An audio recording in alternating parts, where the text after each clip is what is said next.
It's baffled scholars for 2 millennia.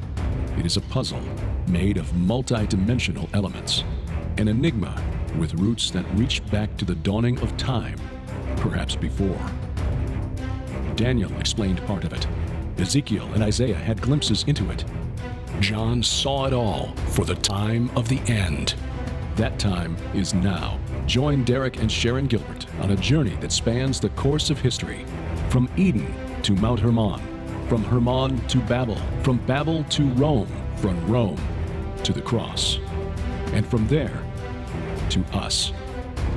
Biblical prophecy is coming true before your eyes, and to understand it, you must discern the times both then and now. It's time to unravel the threads of this all-encompassing prophetic paradox. It's time to unravel Revelation. Welcome to Unraveling Revelation. I'm Derek Gilbert. I am Sharon Gilbert, and welcome to our home. Our family room is right here. You can see that we just love being in here. It's a comfy place. It is. We can hear birds outside. We got blackbirds and cardinals and hummingbirds humming outside in the porch. They're not as bothered by this heat in July and August as we are. You know, hummingbirds are tough. They'll put up with extreme weather. And pound for pound. Those are, or rather, ounce for ounce. They are amazing little birds. So yes, we're glad you've chosen to join us today. We've been talking with Doug Woodward about the Septuagint. He's got a great 2-part book series that's called Rebooting the Bible. You can go to his website, faith-happens.com, and get signed copies of the book right there. And, of course, Amazon will carry it. But if you go to Doug's website, you can get the books. Also, he's got a small, a rather quick read on a deep study on a topic that he's written about extensively and that we have yet to cover, as we're 150 episodes in on this program, and we're still only got to Revelation 14. But the identity of Mystery Babylon. Who is Mystery Babylon, or Babylon the Great? Is it a city? Is it a world system? Is it an entity? Is it all of the above? And if so, who are they? Scholars, prophecy students, theologians have been trying to figure that out for 2,000 years, and we haven't settled on an answer yet. Well, we're getting there. And of course, I have an opinion on that, as you well know. Yeah, as do I. Yep. And our guest also, we'll talk about that after the break. But first, we want to remind you of a couple of things. One is that in the month of August, we have a great offer, and that is Derek's first novel, The God Conspiracy. I remember when you were writing this. This actually was out in about 2005, and when things got strange here recently with lockdowns and mandates and so forth, it suddenly became very relevant once again. And so we decided to republish it. It was updated, republished with a new cover. The magnificent Jeffrey Martis doing the artwork on this. And better theology, because we've learned a few things since 2005 about the nature of the spirit realm and the religion of the ancient Mesopotamians, which obviously was an effort by the fallen realm to confuse the world, especially the ancient Israelites, about who really runs the world. So that was updated in the novel as well. But then as an added bonus, we'd like to offer these two-disc DVD sets, teachings, one called Unmasking the Ancient Gods, which were presentations that Sharon and I gave at the Prophecy Watchers Conference in Norman, Oklahoma, actually, a couple of years ago. Yeah. So 6 hours of teachings here and 6 hours of teachings here from a weekend conference in Sanger, California, which is near Fresno. Cross Point Church, Pastor Greg Crocker had me out along with Troy Anderson and Paul McGuire. And I gave 6 talks in the span of 2 days. And but it covers pretty much all of the research behind what we've been writing and talking about for the last 5 years. So basically 12 hours of teachings on 4 DVDs plus the novel, $120 value for just $35 plus shipping and handling. That's our August special at the Gilbert House store. Yeah, so go to gilberthouse.org, and our store is there. You can download our free app there. You can watch video there. You can do all sorts of things at that site. Yeah.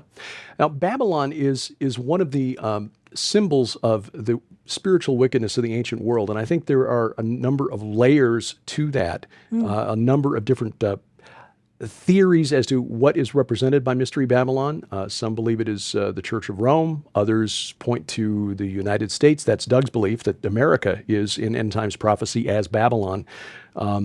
Joel Richardson has put forth the theory that it is Islam, and I lean towards that because of the connections that I wrote about in Bad Moon Rising. Well, you know I don't. I actually lean in a different direction. No, I know, and I respect that because I think there is some overlap there in those ideas. Some will look at the seven mountains and look for cities with seven hills like Rome or even Jerusalem, which was our friend Chris White argues that it's Jerusalem. But when we understand that mountains are often symbols in the Bible to represent spirit beings, fallen angels, I think we're looking at something more than a geographic location. And that the woman who rides the beast, who is the spirit being called Mystery Babylon, Inanna, Ishtar, Astarte. Yeah. That's what I think. And at the time that many of the ancient, the Old Testament was taking place, let's put it that way, that Ishtar was being worshipped and things like that. The God Gate, the Bab El, right, was representative of where the god or goddess would enter the city, because each city had a god or goddess. Right. Therefore, a city was representative of an entity. Yes, and it's not a surprise that in Aramaic, the word for city, the Hebrew word for city is identical to the Aramaic word for watcher. Yes, exactly. So you've got this idea of a supernatural entity or a patron deity overseeing a city. So yeah, it was in the Bible, it's more like each nation had its own patron deity, but the concept is the same. Israel belonged to Yahweh, whereas Moab belonged to Chemosh and Ammon belonged to Milcom. In Mesopotamia, they were cities that were devoted to certain gods. And they usually, we don't want to get into too much of this because, trust me, we will spend a lot of time on this when we get to that Revelation 17. But yeah, we tend to think of cities as, okay, the capital of this state or the capital of this country. But those capitals, that represents the country. When we talk about England, we talk about London. Yeah. When we talk about the United States, it's Washington. Right. So back then, the nation was represented by this main city, and then you had satellite villages, towns, and sort of countrified areas with shepherds and industry in the periphery. Right. Well, one of the questions that Doug addressed in a new book, Will Babylon Be Rebuilt in the End Times, is the question, is Mystery Babylon literally a reconstructed Babylon on the site of ancient Babylon in what is now modern-day Iraq? There are some teachers, in fact, Chuck Missler was one who believed that this was the case. Doug addresses that question when Unraveling Revelation continues. You have blessed us with your support during our first year in ministry. You literally make it possible for us to do what we do. And so as we prepare to head into a new year, we want to return the blessing to you. Through January, we've prepared a number of special offers at the Gilbert House store, and we're featuring the Red Wing Saga, Sharon's wonderful series of supernatural thrillers that teaches spiritual warfare through masterful storytelling with fascinating historical mysteries as the backdrop. Now, all 8 novels in the Red Wing Saga, a $160 value, can be yours for just $110, a savings of $50. You'll also find the Derek Gilbert collection, all 5 of my nonfiction books, a $100 value for just $70. Those are just 2 of the special offers available through January at our online store. You'll find it at gilberthouse.org/store. And as always, we thank you for your prayers and your support.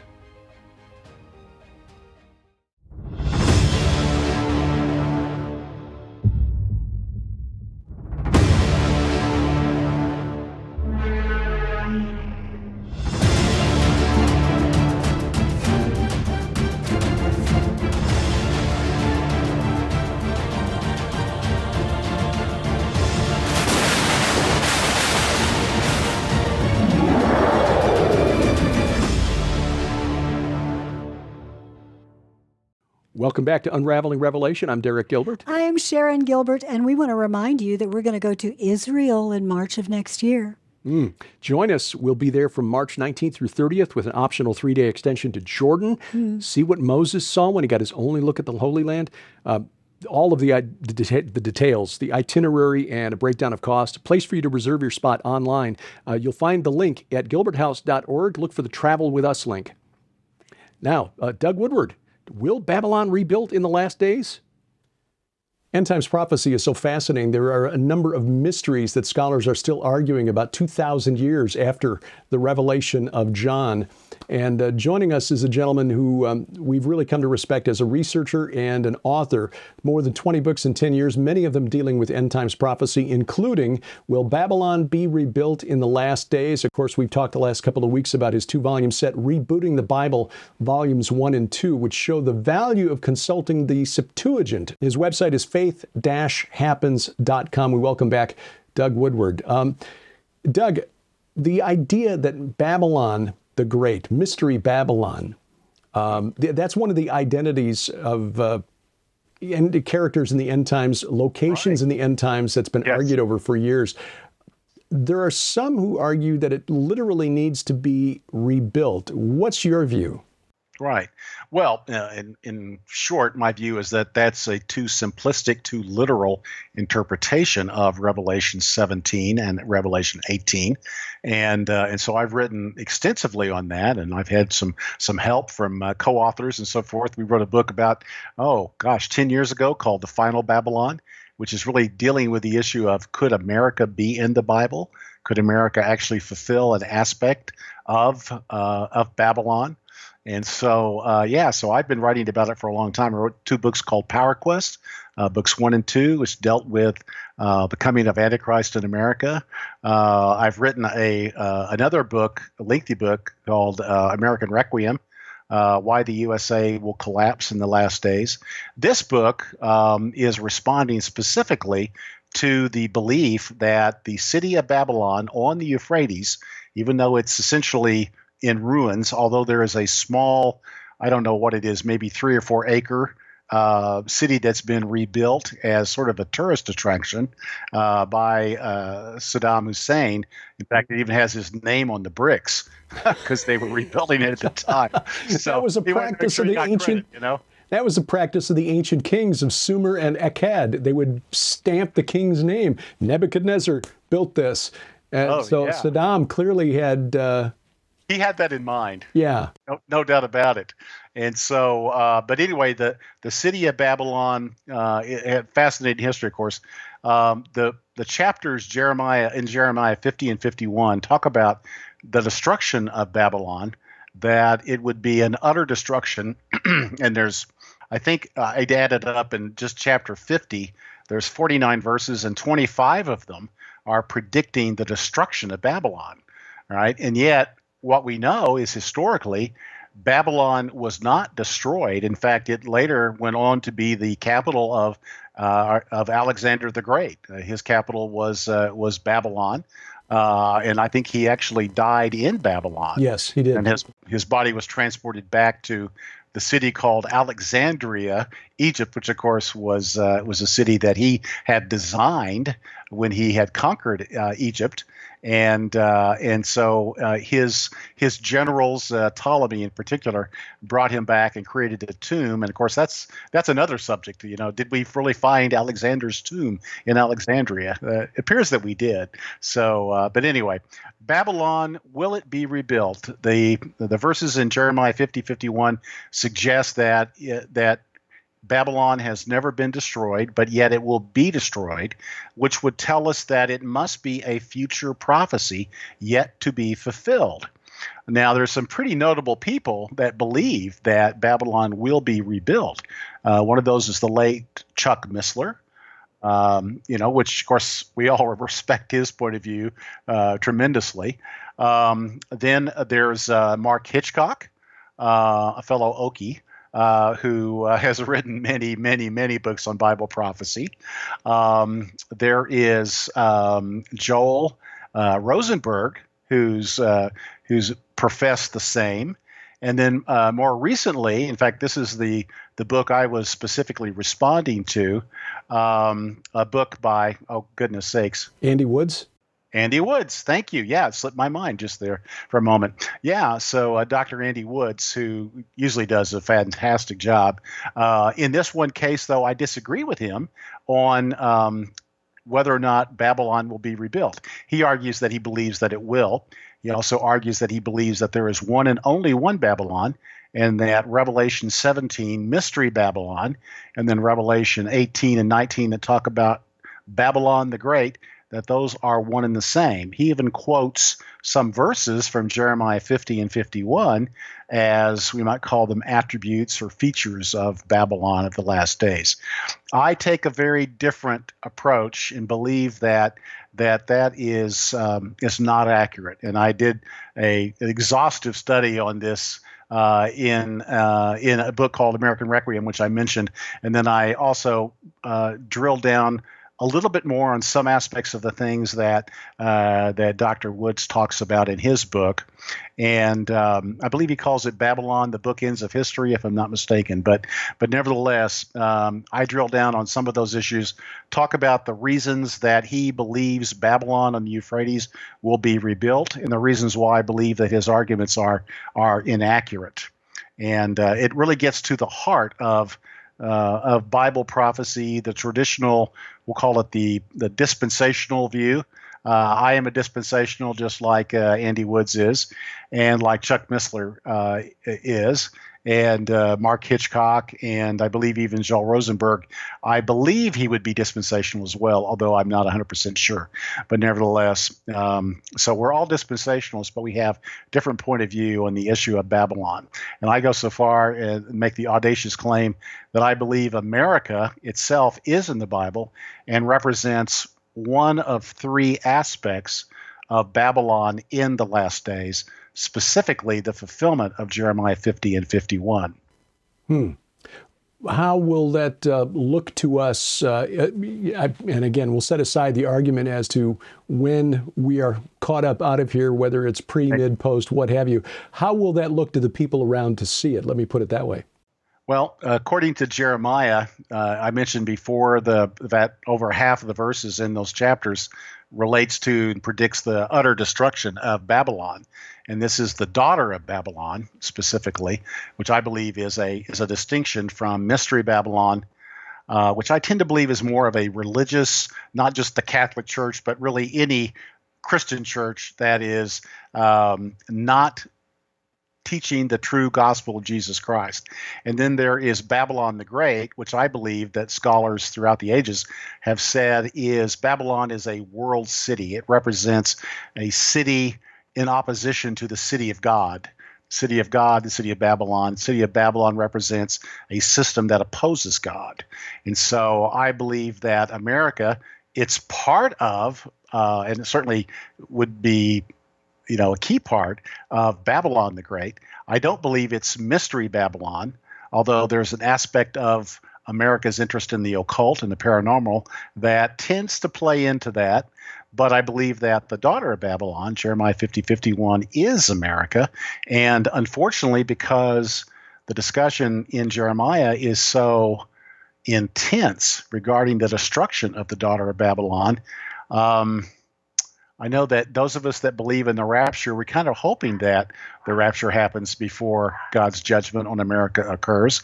But it appears, if I'm right, and many others that agree with me on this, if we're right that the judgment of God is coming on America, and if we're here when it happens, well, the Lord will protect us in some cases. In some cases, some of us will become martyrs. And we'll just have to wait and see which one it is.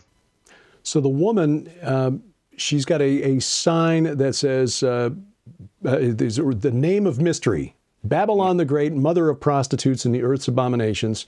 And then we've got the beast on which she rides, which are 7 heads, 7 mountains on which the woman is seated. So you're making a distinction between a geographical, geopolitical entity and then a religious system. Yes, that's true. Now, Dr. Woods would argue that it is should be emphasized that it's a geographical location, not a system. I believe, though, that all the scholars would suggest, well, it may be a geographical location, but it is also a religious system. And I believe that is very plain. We do know that, in fact, even John himself, as he's writing the book, the angel's talking to him and is explaining these metaphors, and in most cases goes ahead and says, yes, the woman rides, these the seven heads and so forth. But the explanation is those seven heads are seven mountains, and then those mountains are kingdoms, and those kingdoms, in fact, include kings. And so you have symbols. I almost think they're ciphers, and then you have an interpretation that is also given right there in the same chapter. And you see kind of the same thing in Revelation 18 as well. So I tend to believe Mystery Babylon it's a great mystery because it is supposedly a Christian church or churches or just Christian system, and yet it is totally against Jesus Christ and his gospel. That it struck John as, this is a true mystery. How could it be? We've got some teachings within the church, and I don't want to step on any toes here because I know some very sincere believers who follow some of this, but it would seem that the whole idea of the seven mountains would be an area where discernment should argue for some caution before applying those, that as an interpretation. Right. We've also, Sharon and I have discussed this yet, but we've not gotten to Revelation 17 yet, 150 episodes in, we're not there yet. But we've seen in other writings from the Second Temple period, like the book of First Enoch, that mountains are often used as symbols for angels. When he's taken to the netherworld, Enoch is shown these burning mountains that are described as angels who had sinned. So are you looking at these mountains, again, as geographic markers, like you need to find a city with seven mountains in it, or are you looking at this from more a supernatural perspective? Well, funny you should ask, because obviously the city of Babylon on the Euphrates, there are no seven mountains around Babylon. Right. Yeah, it's it's in a flat plain. Right. It is a city that once was on many waters because Sargon. It was either Sargon. No, it was Hammurabi that actually built this massive canal system almost 4,000 years ago, and so Babylon was very well watered. And it was, in fact, the famous song, and I forget which psalm, you might remember, Derek. The Waters of Babylon. The Waters of Babylon, that that we're told or asked to sing songs of Jerusalem while we sit on by the waters of Babylon. So we know that the Euphrates River is associated with the city of Babylon, but the mountains are not, clearly not. And so, of course, the traditional view of Hal Lindsey, good friend, good brother Bill Salas, would suggest that Rome is Babylon. And Rome, in my view, Rome is a part of the story, probably a part of Mystery Babylon. It probably isn't, in my view, part of Babylon the Great, because I think Rome may be destroyed because the scripture says that the Antichrist and these 10 kings are going to utterly burn and destroy Mystery Babylon. And so, of course, this is one of my arguments, and I'll slip this in here real quick, that the reason I say there are three different Babylons, which sounds outrageous, but the reality is that each of the Babylons has different attributes. They are destroyed at different times. They're destroyed by different enemies. For instance, the daughter of Babylon, which I believe America fulfills, is destroyed by nations from the north, nations that fire arrows at Babylon, and none of which return void. And those arrows would come over the North Pole. Right. So right.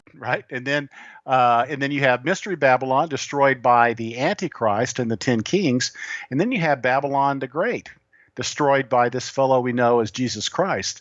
And it is the destruction that comes upon Babylon the Great is the sword that comes from his mouth, the word of God. The word destroys Babylon the Great. And so you have different forms of destruction, different times during what I believe is the final 7 to 10 years, and a different party that destroys them, if I didn't already cover that. So there's all three of those distinctions suggest to me that there really are three facets or aspects of Babylon in the last days. Fascinating, and I know we've only scratched the surface, but we've run out of time once again this week. The book here in question is Will Babylon Be Rebuilt in the Last Days? But for other writings about Babylon and America as Babylon in the last days, Doug, what books should viewers look for, and where would they look for them? Well, the book that you might want to begin with, which was a bestseller, is The Final Babylon, written by myself, Doug Krieger, and Dean McGriff.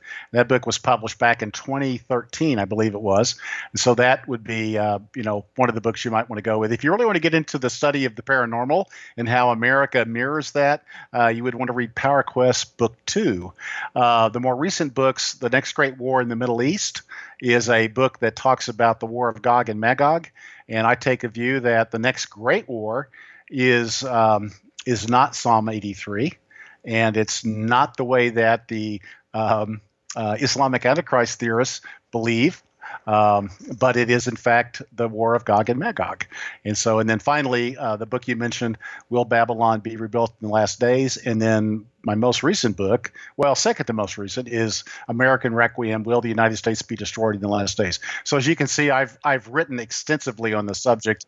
So I champion myself, I guess, as probably the culprit, here that is carrying the prophet's sign, warning that the end is near. End is near, yeah. Yes. Well, that just means look up, for our redemption is also near. And we thank you for your research, for your work, and for your friendship, Doug. Thanks very much for being with us. Thank you. I always enjoy being with you, Derek. Well, that's an interesting concept. And again, 2,000 years after the fact, we're still debating it. Yeah, I think that's appropriate, though, because if the Lord wanted to give us absolutely point by point, as you say, Excel spreadsheets, he could have. And then but that would have told the fallen realm everything, because as we mentioned last week in 2 Peter, the Lord, through Peter, tells us that his timeline isn't an Excel spreadsheet. It isn't a calendar that you can mark off and know exactly how many hours are left. He is stretching it out because he is giving us grace. And so the fallen realm, after Jesus was rejected in the first century, they're all going, wait a minute, where'd this come from? Right. And what time is it? They don't know. No, but we believe that we are between that 69th and 70th prophetic week, the 70 weeks of Daniel. Go back into our archives and see the programs about that. We're waiting for that 70th week to begin.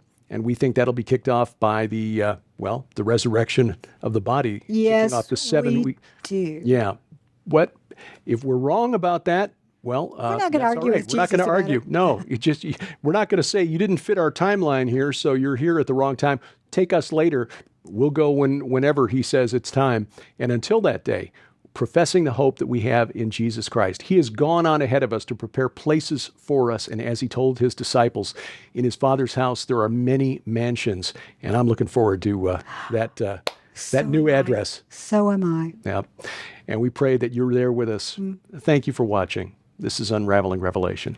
Unraveling Revelation is a viewer-supported outreach of Gilbert House Ministries. Follow us online at unravelingrevelation.tv and gilberthouse.org.